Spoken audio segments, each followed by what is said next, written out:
Hello everyone, welcome to another episode of Frag Pro Shooter. My name is Flag and today I'm giving you the first look of Sombrero in the dev build. So this is gonna be a short video. Later I'm gonna try to do a tips and tricks and mechanics of Sombrero, but right now I'm just gonna show you his stats at level 9, which is the challenge and event level standard, and also his 5 skins as you can see on the screen, and then we're gonna skip this and start a match. So in my matches I'm gonna try to play as Sombrero as much as I can.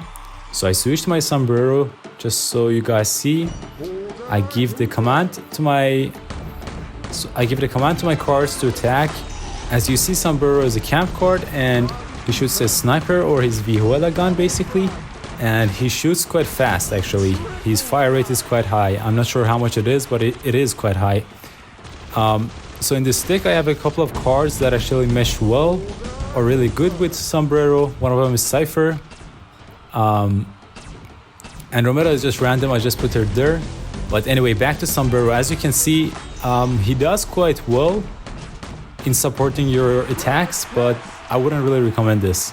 So Sombrero's regular attack is actually his sniper gun, which has 15 bullets. I actually predicted this in my previous video from less than a day ago. That gives you enough damage and bullets to kill most cards without any problem. I don't know why, but in comparison to the other cards, I think Sombrero's cursor seems to be a little bit located below, so lower than usual.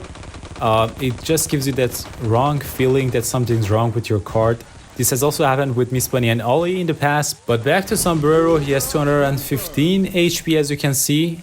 As you can see on the screen, it is quite good considering what he does. But what I really love about Sombrero is his super. So basically, what happens is that when Sombrero activates his super, you have around 10 seconds or actually less. I'm gonna say why in my Sombrero tips and tricks and mechanics video. So his super is active for 10 seconds, and when that happens you can see 2 green specters, which are called Death Specters according to Frag, spinning around the feet of all of your enemies' cards. When that happens, whichever of your cards, whichever of your teammates gets a frag or a kill, 2 Death Specters spawn from where the enemy troop died. And these 2 Death Specters only target bunkers, but when they connect to the bunkers, they blast and deal damage to any card that might be around them. And the radius for this damage, this blast, is 10 meters. On top of the damage, it also has a slight pushback effect. So both damage and pushback, that is really good. As I mentioned, I predicted this in my previous video. It wasn't 100% the same thing, so I said that what I guessed was that his super was the same as Shinobi, but instead of him going to the opponent, wherever he was targeting and he used his super, he would have spawned some allies over there that would fight for your team. But I think this idea where you get 2 specters, Death Specters, with a kill is actually a lot better than what I thought. And I also love how these 2 Death Specters only target bunkers. Now when I was trying as Sombrero, I realized that these specters show some odd behavior sometimes, and they're not really consistent with what they do.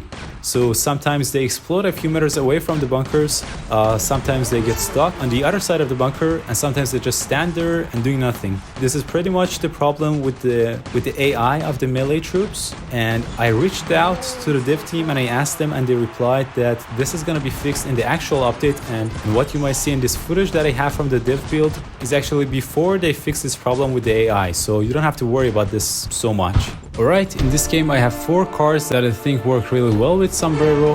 I have Queen Unicorn and the Boss, which are already really good on defense. And I have Hannibal and Ronin, which get a lot of frags, a lot of kills, which translates to more Death Specters. And as you can see right now, of course Sombrero is a camp card and you can snipe from heights, but unfortunately this ninja got lucky. Again, as you see, you can get some good kills. He deals good damage, 35. On level 9 he deals 51 damage on a headshot, which is good considering that he has 15 bullets in each magazine. And here you can see me chasing my Death Specters and following them until they connect to my opponent's bunker and explode. You can also see each of his bullets is dealing 10 damage to my opponent's bunker. That is in regular mode, and in frenzy mode it's gonna deal twice the damage, so around 20 or 19. His range is 70 meters, so in the bridges map is not really the best card to have, but of course if you have the right deck composition, line-up composition, you're gonna get great results even if it's in the bridges map.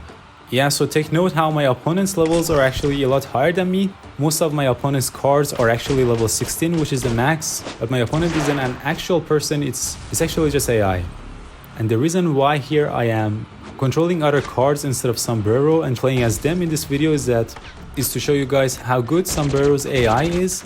As you might realize, Sombrero uses his super as often as he can.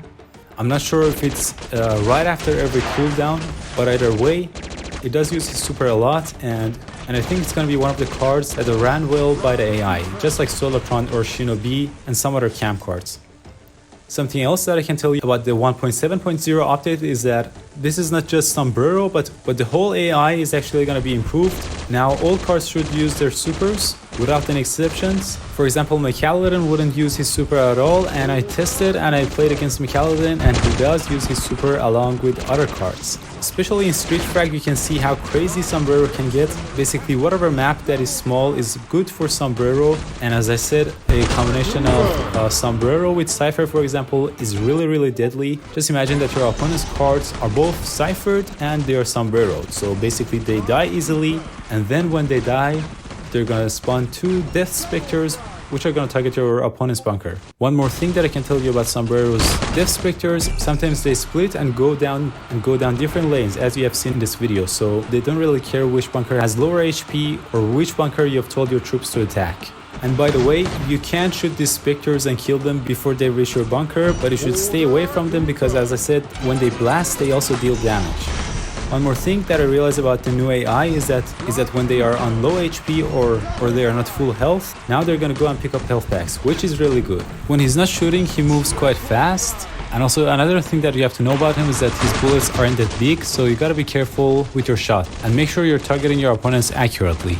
So there's gonna be a Halloween event 2020. Again, I did predict this right, but I think that was obvious. We also got them last year. This year we are getting 7 new skins, and as you saw, this event is the same as the Solidarity skin back in March, I believe, where you have to pay to get spins and use them to unlock skins. Of course, it's going to be expensive to get all 24 skins. Every 3 spins is going to cost $3 or €3.49. I talked about the Halloween skins in part 2 of my previous video, which I have not posted yet. I will post the second part of the video, which is about the other 4 of the upcoming cards that we basically don't know anything about. In that video, I talked about how there are going to be new Halloween skins coming in this update, but now this is spoiled because we basically saw in the beta version that there are going to be skins, but there's going to be another update coming soon, hopefully this month. And I did make some other predictions about the updates in October, and I'm interested to see if any other of the stuff that I predict to come during Halloween are actually gonna be in that update. By the way, my favorite 2 Halloween skins are Ronin or Ronin and Fragman. So I'm gonna wrap this up and say Sombrero is gonna be a really good card. I will talk more about this later in my Sombrero tips, tricks and mechanics video, but he's really powerful and I believe that he gives a boost to all camp cards and other cards that can get a kill from a distance, because then the Death Specters are gonna spawn and dealing with them is not gonna be easy. So that's it for this video, guys. I hope you enjoyed it. Please consider subscribing and also let me know whether you like this short version video for the new cards or my tips and tricks and mechanics videos, which get a lot more analytical. Take care until the next video.